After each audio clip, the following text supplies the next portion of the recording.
देखिए बच्चों, homework 9th class homework देखिए। बात लेसन था, तब हमने आपको एक पैराग्राफ पढ़ाया था।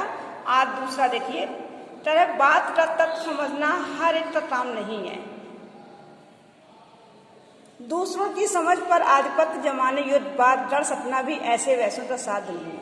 तरह है कि बात का तत्व समझना जरूरी नहीं है कि हर मनुष्य हर बात को समझ ही पाए और उसका अनुसरण कर सके। दूसरों की समझ पर आधिपत्य जमाने युद्ध बात डर सपना भी ऐसे वैसों का साथ नहीं है। और दूसरों पर अपनी बातों से दूसरों पर अधिकार जमाना ये भी हर किसी के बस की बात नहीं है।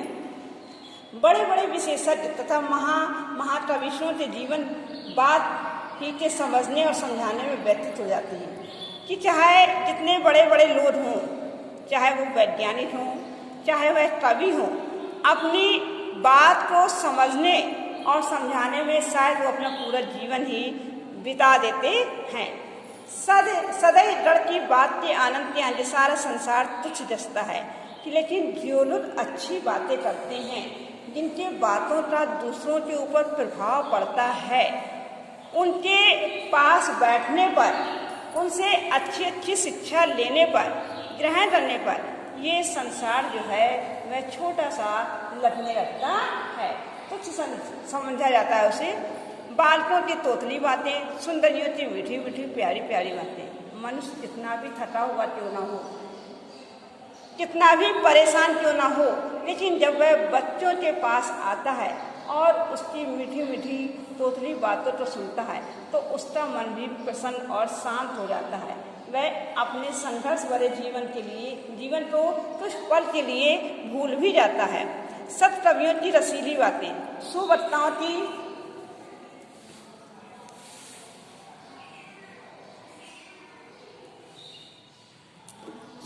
की प्रभावशाली बातें, जिनके जीत हो और का और ना कर दे। चाहे ना वही चीज, अगर कितना भी मनुष्य परेशान क्यों ना हो, कितना भी कष्ट में क्यों ना हो, यदि बच्चों के पास जाता है तो उसकी बातें उसके मन को अपनी ओर थोड़ी देर उसे आनंद प्रदान करती है।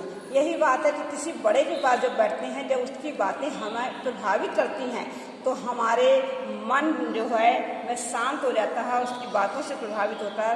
आगे की शिक्षा लेकर हम आगे की ओर बढ़ते हैं। उसे पशु नहीं पाषाण खंड करना चाहिए कि हमें उसे पशु न समझ के उसे अच्छा समझना चाहिए, क्योंकि कुत्ता बिल्ली आदि को विशेष समूह नहीं होती तो भी कुछ कहा के तू पूसी इत्यादि बातें कह दो तो भावार्थ समझती यथा समर्थ स्नेह प्रदर्शन करने लगते हैं।